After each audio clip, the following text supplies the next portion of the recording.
So Father's Day, that's where we are today. It's a beautiful Sunday. It's a beautiful privilege to be a father. And for me as a father of three, when I think of Father's Day, this is the word that comes to mind. Unavoidably. Is the concept of succession. Is the concept that you and I, we are the result of men and women. But specifically on Father's Day, I believe fathers, what they do, they create a wake.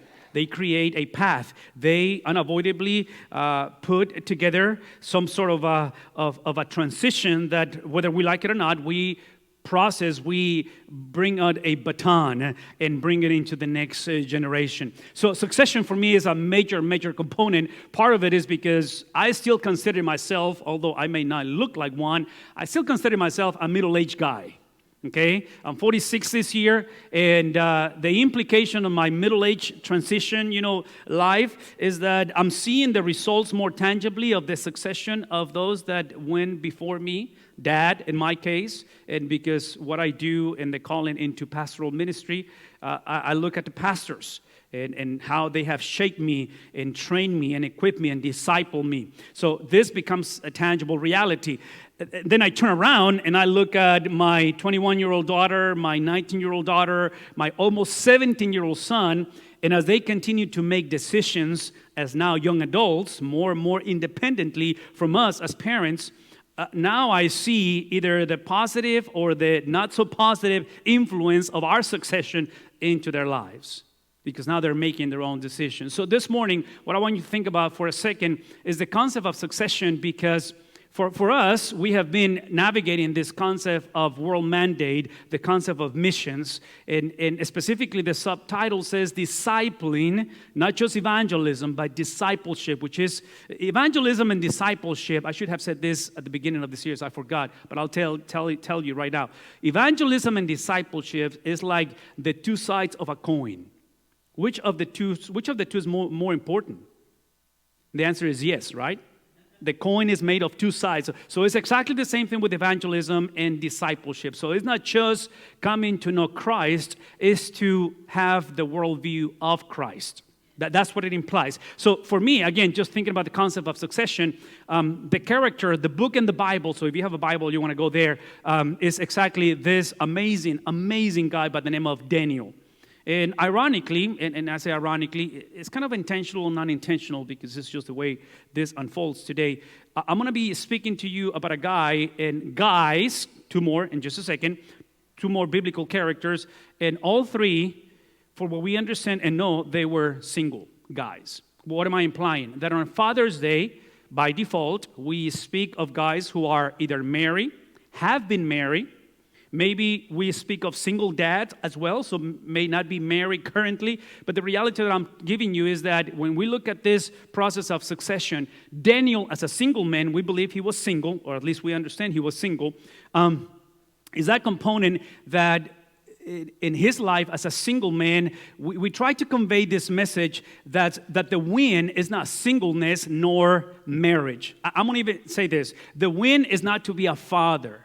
For us, the win is to see how this individual and individuals, we're going to talk about more guys in just a second, in their singleness, in their married life, in their personal life, in their public life, they were able to navigate a world that was post-Christian. Because I think this is where we are. So again, think in the concept of succession, because we're a part of a generation that we have seen a lot of changes lately, haven't we? You guys remember how things used to be in the past? And I'll just give you a quick example. So yesterday, I was privileged. My son and I have one son, two daughters. My son and I, we were able to have lunch with my dad. My dad is in his 71, 72, somewhere around there. I keep on forgetting his age. But we got to see him and took him to lunch.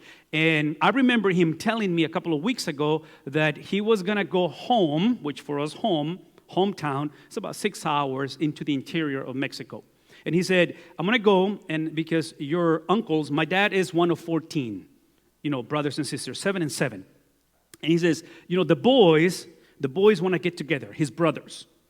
And I said, well, that's pretty neat. And that was weeks ago. When I saw him yesterday, he told me, hey, we made the trip and we got together as boys. And I said, wow, okay, so I want to hear. talk to me. So he starts telling me, now my son is present, but my dad is telling me. Now, again, my dad is somewhere in the middle between the 14 brothers and sisters. He's somewhere in the middle.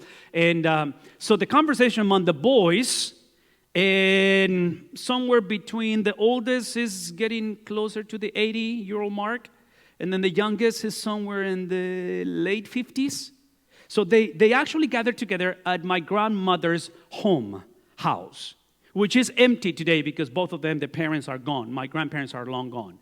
So they gathered together, and I'm listening to the conversation, and unavoidably, I'm sitting there. Now, again, you're looking at my son, which is almost 17, born in the beautiful state of Texas, primarily English speaker, with a father of mine who speaks no English, and came to the States when he was about my age.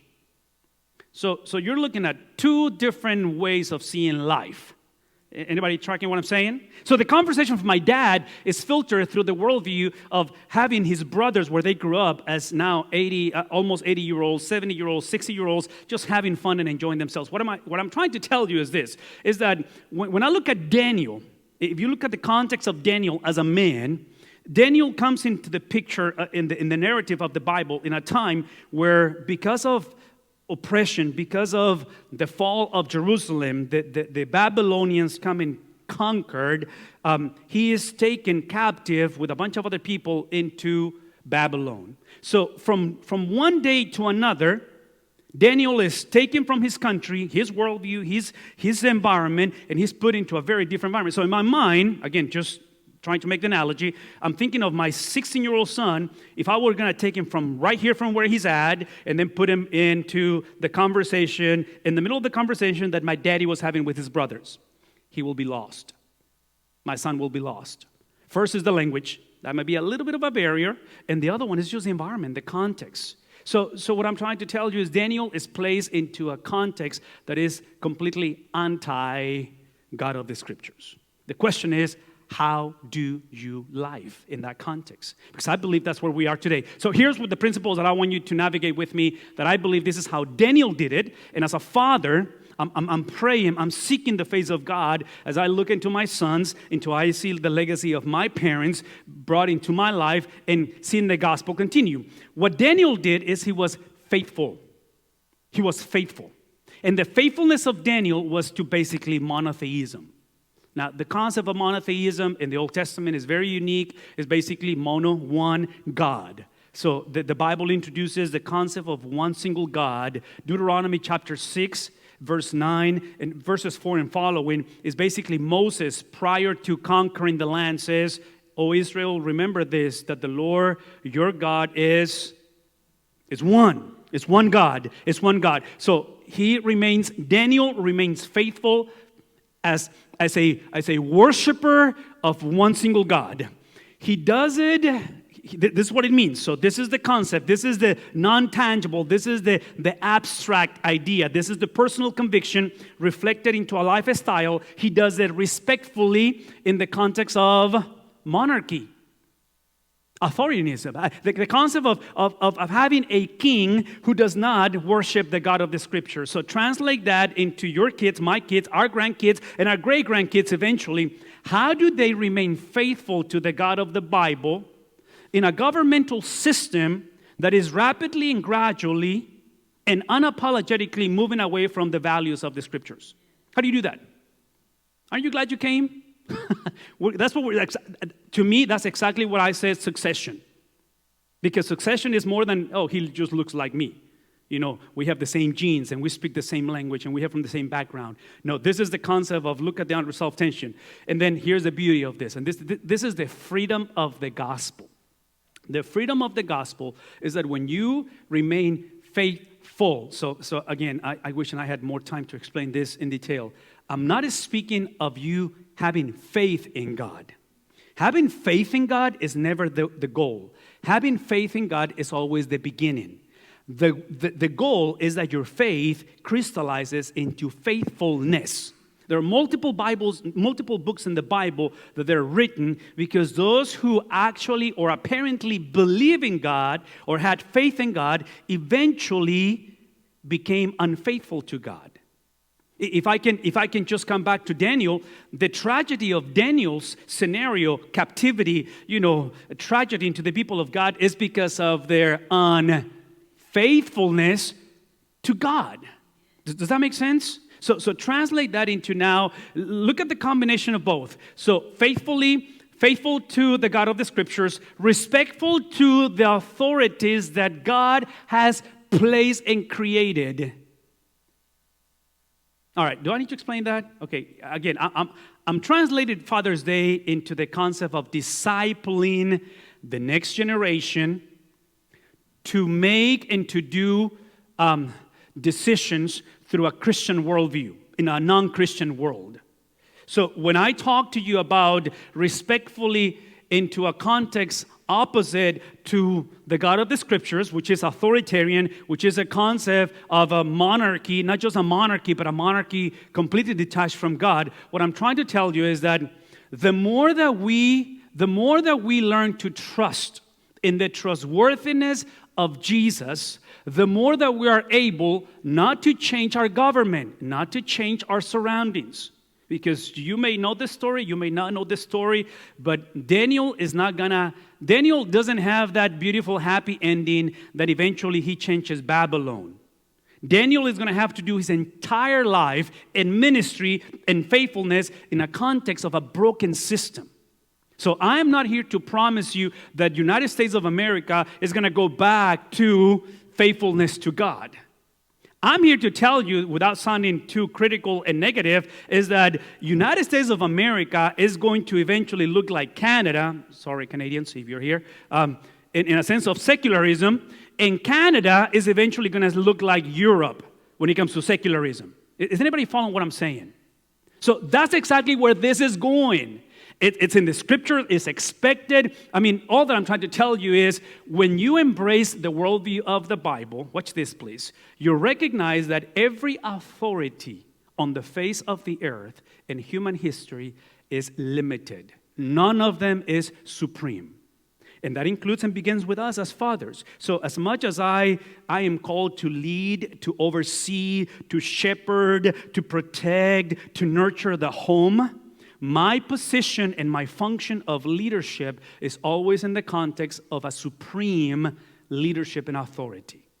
The question is, how do you navigate a home as a 20-year-old guy, as a 17-year-old young lady, talking about our kids and our grandkids, where the home is not the most conducive, where maybe our kids or our grandkids are going through, a difficult scenario in their marriage, or maybe work, or maybe vocation. Look at me. What if our kids and our grandkids are going through a phase in life where they are struggling with their own identity, emotionally, sexually, even spiritually, and they're walking away from the faith? How do you do that? How do you make those decisions? Well, ultimately, here's the thing, is that Daniel is going to make all these transitions of succession in a very godly, honoring manner by simply contextualizing both of these things in a polytheistic culture, which is the opposite of monotheism. Mono means one, poly means many.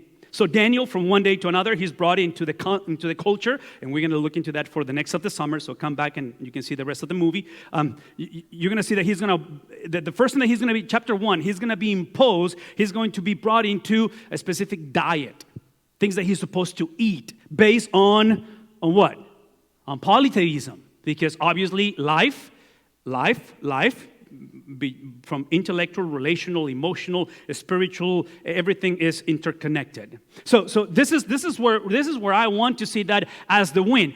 Ultimately, and this is what I told you last week. If you were here, if you were not here last week, you can go online and watch, the rest of the stuff. Have you downloaded the app, our church app? That you can get all that in our church app. So anyways, you can do that. But here is how I know. Last week, I introduced to you the heart. This is the heart of the book of Daniel, which, by the way, Daniel is what is called apocalyptic literature. It's a piece of literature, ancient literature, divine inspired literature that has to do with the concept of end times, with the concept of apocalyptic, with the concept of how things are supposed to look into the future. So he gave us, this is the heart of Daniel. The heart of Daniel begins on chapter 7, verse 13, where Daniel, based on the three things that I just gave you, he comes into this revelation, into this vision as a seer, that at night he looked, and there before me, without me asking, without me actually, meditating, simply showed up before me the one like a son of man. What's the point? That Daniel is having the vision of the pre-incarnate Jesus. Daniel is not saying, listen to me for a second. Daniel is not saying, this is what you and I would have loved to hear Daniel said if we were Jewish people in the middle of captivity. We would have loved for Daniel to say, in my vision, at night, I looked, and there before me was the nation of Israel getting free from the Babylonians. No, that's not what he's saying. Daniel is saying, in the middle of captivity, what I saw was not necessarily the one that is going to free you from the Babylonians, although he can, but it's the one that is the reason, the purpose, the actual reality why you exist. And his name is the Son of Man. Look at what he did. The Son of Man coming with the clouds of heaven, with the glory and the majesty of God. And it is the Son of Man, not Israel. It is the Son of Man, not me, Daniel saying. It is the Son of Man, not the Babylonians, that actually approach the Ancient of Days. Approaching God implies that he was led into the presence of God. So again, we're going to detail this conversation more in the weeks to come. But remember that the presence of God for this audience, for Daniel and the audience, had to do with the temple that Solomon built and the Babylonians destroyed. Meaning, for the Babylonian, for the Jewish in this time in history, the presence of God is long gone because the temple is gone. Because now there is a new sheriff in town. There is someone that rules now over them. And Daniel is saying, yeah, I know you lost the temple. I know you are going through physical, emotional, relational scenario.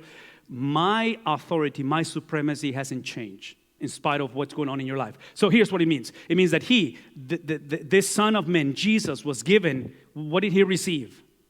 Not Nebuchadnezzar, not the Babylonians, not the Israelites, not the Jewish community, but Jesus received authority, Jesus receives glory, Jesus receives sovereign power, which again, if I'm part of the audience, if I'm part of the synagogue, if I'm part of the people reading this ancient writings, I'm like, this is completely nonsense, because if anybody has authority, if anybody has glory, if anybody has sovereign power, it's Nebuchadnezzar. Right? He's the guy in charge. And Daniel is saying, now, I know the thing looks like everything is lost. In God and through God, nothing is lost. God has the ability to utilize your brokenness and even your sinfulness. Listen to me closely. God has the ability to utilize what you are, who you are, where you've been, or where you're heading to. He has the ability to utilize those things without approving them. So do not mix those two principles, because I hear some people say, I really believe God is calling me to divorce my wife. Nonsense. Does that make sense? Don't hear me say that God finds pleasure in tragedy, in brokenness, and sinfulness. That is not what I'm saying. All that I'm saying is that human freedom and ability to lean towards sin has never been a limitation on the authority, the glory, and the power of Jesus Christ. That's all that I'm saying. How do I know this? Well, it's called Easter. Because when sin conquered and sin took Jesus to the graveside and he died, we typically translate that as Satan won. The reality is that Jesus was killed because of God, because of the demands of God, not because of the power of Satan. What am I trying to tell you? That death is simply a manifestation to remind ourselves that as Christians, although we will eventually die, for us it's not the cessation of life, that it's just the beginning of newness, of eternal life. Anybody following what I'm saying? That's the beauty of that. So all the nations, look at how Jesus, in his authority and glory and power, he brings it to the nations, for the nations, and for the peoples of every language. And they, what did they do? They went from worshiping multitudes and plurality of deities to worship the one through God. So hear me say this clearly. I wish and I could tell you that the nations and the people from every language will come to Jesus because of the nation of Israel, because of the local church, because of our eagerness to evangelize and do missions. And again, I think we do and we want to do those things. Ultimately, how the world is and will be redeemed is exclusively by the person and the work of Jesus Christ. That's the bottom line. And he reminds us, he says, hey, I'm seeing every nation, every people group worshiping him. And then watch this. In the worshiping of Jesus, in the exaltation of this Son of Man, what I'm seeing is that the dominion of Jesus, what kind of a dominion is it? Now again, what Daniel is trying to get these people to do, and again, as a father, maybe as a single lady, whatever you are, raising young ladies, if you can help me to train, if you can help me to translate these principles into the lives of this younger generation and our generation, because typically when we look at Jesus and his dominion, we create this dichotomy, this really non-biblical tension between good and evil. I mean, you look at the movie The Avengers, and it's like, at the end is good and evil, and hopefully, in the previous one, evil won because, some of the characters died, and then Iron Man dies, so it's like, good people are supposed to win all the time. That's not the biblical view. In the biblical view, the battle is not between evil and God, or Satan and God. Why? Because there's no comparison to God. The battle is always between evil and the people of God. Evil and the local church, evil in your thoughts, evil in your heart, Satan and our sinfulness. With me? Yes? No? So hear me say this. His dominion is everlasting. And then his kingdom is a kingdom that will never be destroyed. So Daniel is speaking about this other single guy. And again, because it's Father's Day, so I got to talk about singles as well, because our young ladies are going to choose single men, and they're going to marry them. And that guy that they marry is going to be the father of their kids, right? So hopefully the guy that our young ladies are choosing is a guy that is able to do this faithfully to monotheism, is do this how? Respectfully to authoritarianism, and then hopefully they choose a man that is able to do this contextually in a very ungodly culture. So Jesus, what did Jesus do? Again, because Jesus was single, Daniel was single, and then the next guy that I'm going to present to you is also single. I don't believe that the win, and again, the supreme experience is marriage. I don't believe the supreme experience is singleness. I think the supreme experience is Jesus. That's it, whether you're single or married. But knowing our culture, knowing where this is going, and by the way, before I make my statement, can I just speak to you for a second? I really wish, because knowing some of you, if not most of you, you have one thing in common as a generation that came prior to mine. Where my generation as a middle-aged guy, we have some of that, but we have lost it a little bit. And then my kids' generation, I don't see it. Hear me say this, is the concept of marrying young. Marrying young. Have I said marrying young? Marrying young. What am I saying? Because if discipleship is organic and discipleship begins at home, not at church, it begins at home, think about it. Discipleship in the Bible is simply something that is brought as a succession from parents to children. So if our generation is not getting married and they're not having children, they have no one to disciple. What am I saying? Look at me for a second. What I'm saying is that as a generation, we're breathing ourselves out of existence when it comes to the values of monotheism, the values of the scriptures. All right, I knew that wasn't going to be popular. Sorry, I just had to say that. But when it comes to Jesus, he's speaking into a culture that most people are going to get married. Most people have gotten married. Most people have been married before. So marriage is simply about building a life. Do you guys agree? Definition of marriage is not about feeling in love all the time. I'm not against feeling in love. I just began the service by telling you that music approaches and connects with emotions. That's what makes us human. I'm all for emotions. Just hear me say this. Marriage is simply the ability to choose. It's a choice to choose to build a life together. When I look at Daniel, and then I look at Jesus, obviously the life that we build together is not our lives. It's not our marriage. It's not our loved. It's not our kids. It's the life of. So marriage is about building the life of Jesus together. What does that mean? Here's what it means. Because hopefully, and again, there's another thing, people don't want to have kids. That's a different conversation for a different day. But I just told you, my dad had how many brothers and sisters? 14. That's crazy. All right, here we go. So parenting. Parenting is about building a succession together. What's the succession? It's making disciples. So the life of Jesus, you look at Jesus, what he does from the very beginning, he begins by making, and by the way, this is not time to get into these details. Have you read the scriptures? The first guy that he chooses to be his disciple, based on what the Bible says, is a tax collector by the name of Levi, translated into the name of Brother Matthew. What am I saying? That when it comes to discipleship, we typically think of discipleship that happens when you have some sort of a. Let me see if I can get back into here. It only happens when you have like the perfect marriage, the ideal marriage, when you have the ideal kids. Jesus is a perfect example. Jesus took as disciples, he engaged with people that did not qualify.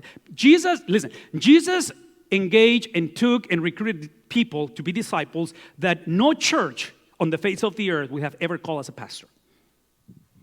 Secondly, none of us as parents would have want for our daughters to date those knuckleheads.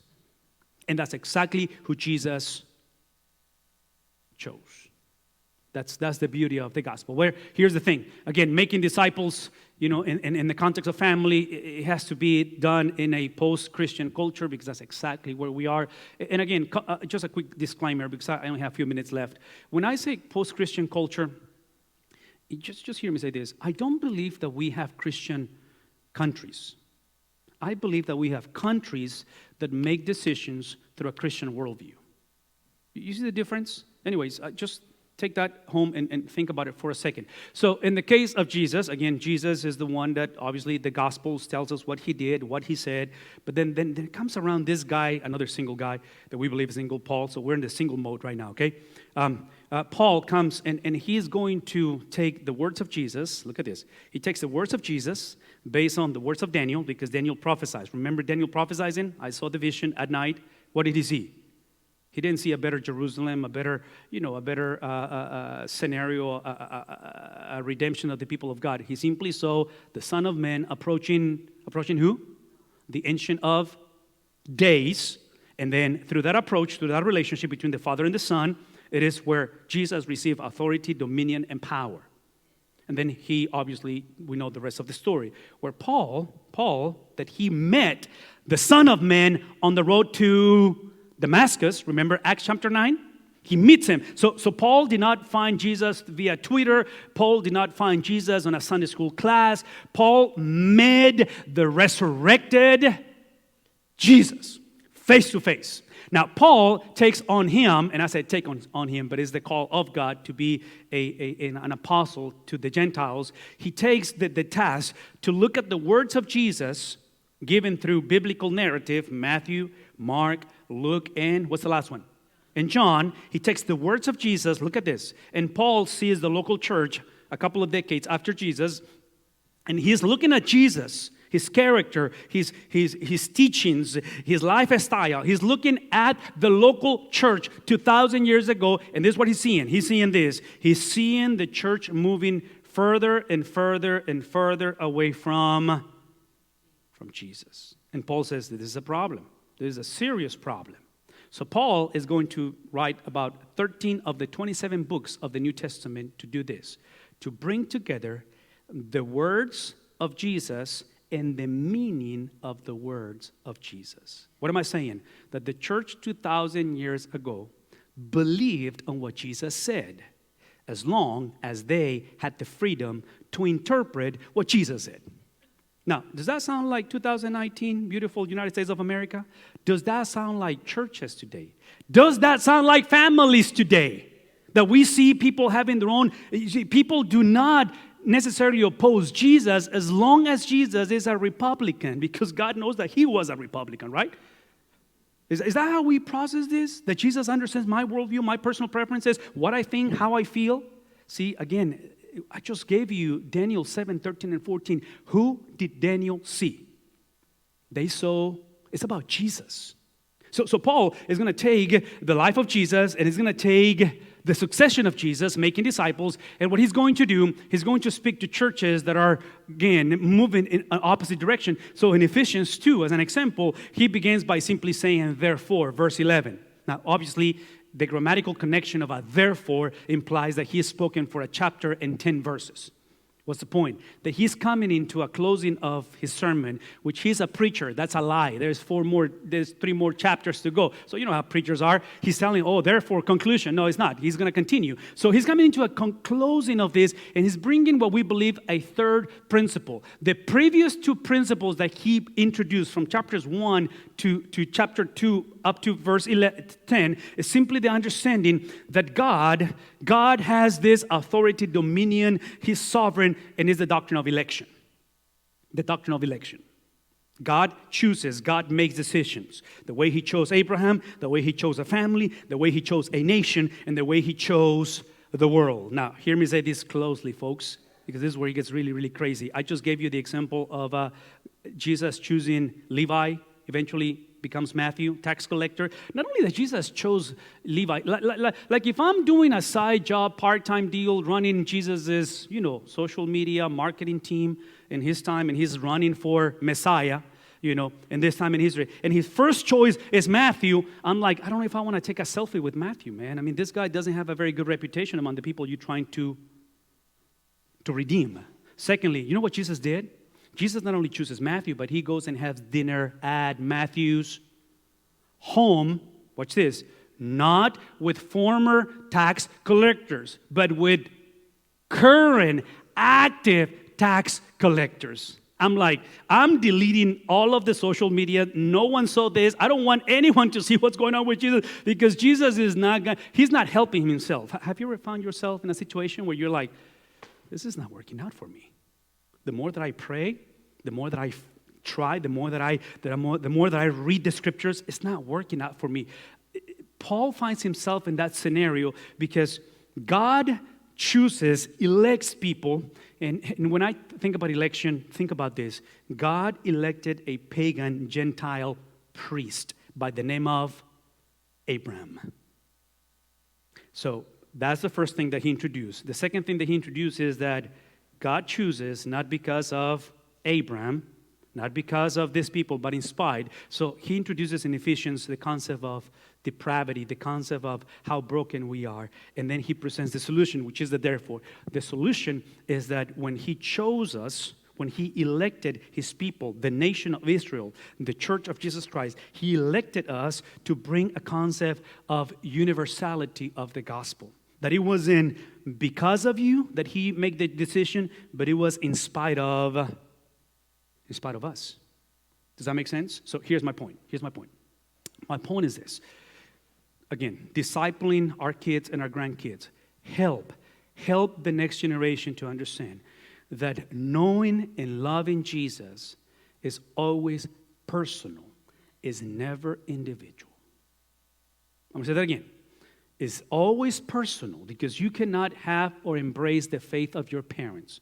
You have to make your own choices. You have to have the ability given by God to trust in Jesus. But once you trust in Jesus, and this is why water baptism is extremely important, because water baptism is an outward manifestation of an internal experience at a personal level, that when the individual is brought into the water, we practice by immersion, is brought into the water, at a personal level, you're joining Jesus in his sufferings. You're dying to self the way that Jesus died to self. Now, Jesus died physically. We don't have to die physically yet, but we're dying in a sense of, internal, emotional, intellectual, spiritually, we're dying. No more. But then when you come out of the water, you don't come out of the water simply as a brand new person, although you are. You don't come out of the water simply as a redeemed, regenerated person, although you are. You come out of the water to join a family. A family. And it's the family of God, which is tangibly manifested in our scenario, contextualized through the global church, but also through the local church. So this is why individualism is one of the signs of people who have never understood the gospel. My argument is and will continue to be, and it was for the church of Ephesus, that as long as we practice this meism, Jesus will continue to be perceived as a cosmic butler. And Jesus is no errand boy. We just read from Daniel hundreds of years previous that he has all authority, all dominion, sovereign power. And I don't believe that you can experience the dominion, the supremacy, the beauty and the majesty of God at an individual level. You can only experience the fullness of God in community. You get to be free not only from the wrath of God, you get to be free not only from, in this case, from hell, but you get to be free from self. So in this case, look at Paul saying, is basically saying, I want you to remember that formerly you who are Gentiles, which now you have come and joined the family of God by birth, and you were called uncircumcised by those who call themselves the circumcision, which is done in the body by human hands. So Paul is reminding them that from the very beginning, from Abraham all the way down to those who were from the lineage of Abraham, all the way that now is outside of the lineage of Abraham, which are Gentiles, look what happens. The principle never changed. The circumcision, look at me, circumcision, that for us today, it's not a physical manifestation, it's a spiritual manifestation. Yes? No? Look at me for a second. Circumcision is today spiritual. We're circumcised. And the circumcision is that through the cutting, which in this case, that cutting, that detachment was Jesus. Jesus at the cross cried out and said, Father, why have you detached from me? Why have you isolated me? Because it was necessary for Jesus to be set apart from God so we can be set apart for God. Can I say that again? I'm going to say that one more time. It was necessary for Jesus to be set apart from God. So the one who knew no sin for our sake became sin, right?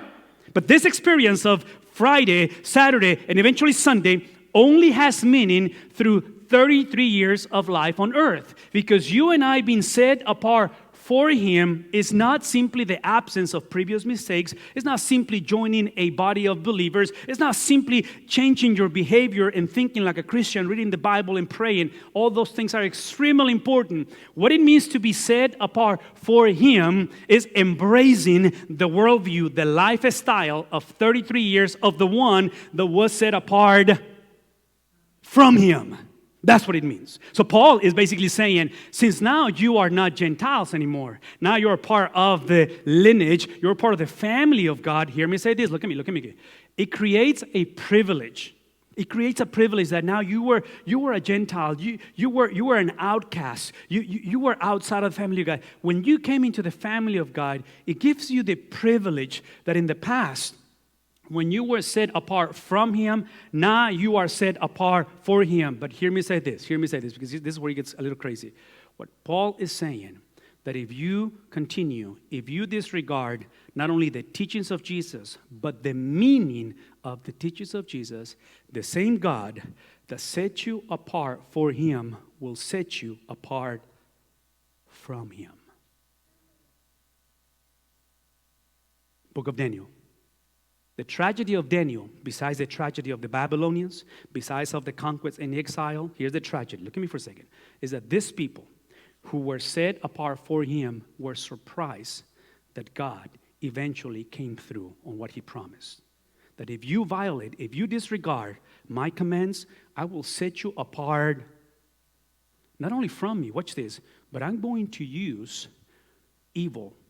I'm going to use brokenness to ridicule you, to show you that you do not play with me, that I'm a God of righteousness, that you've been set apart for me is not because you are a VIP. It's not because of what you have done, but it's in spite of what you have done. So here's how he brings it. Remember that at that time when you were set apart for him, in the past you were separated from Christ, you were excluded from citizenship in Israel, and you were foreigners to the covenants of the promise, without hope and without God in the world. This is who you were. Well, what's the point? Look at me. That when it comes to your kids and my kids, when it comes to the younger generation, and especially, because remember at the beginning, I spoke of hymns, and I spoke about hymns being sang, and it reminds you of people that you met, that shape you and influence you. Look at me for a second. The people that are in the most dangerous condition today, this is my argument, you can disagree with me, that's fine, not a problem. But I believe the people who are in the most dangerous place when it comes to the relationship with God is literally our kids who grew up in church. Because our kids will look at a verse like this and say, I don't have any tattoos. I didn't have sex before marriage. I go to church. I tithe, so I should be a Christian. No, you're not. No, you're not. See, Jesus never simply improves the behavior of people. Jesus exposes the brokenness, that this is who you and I were before Jesus. We were separated, we were excluded, we were foreigners, we were without hope, and we were without God. That's exactly who we are. That's where the conversation begins, regardless of who your parents and grandparents were. Doesn't matter who they were. So this is why what Paul is describing, that the issue for these people is that they had different foundation from God. This is the people of God. They were different foundation. But with Jesus, now they have the cornerstone, which is Jesus. And the rebellion was intentional. So how does he fix that? He fixed it by simply saying, now you're a part of the covenants of the promise. Give me 2 minutes to explain the covenants of God. Here are the covenants of God. In the Old Testament, it was about obedience and performance. Made by whom? And when we violated in the Old Testament, what was supposed to be a blessing, became a curse. So we were cursed by the law. In the New Testament, exactly the same principle.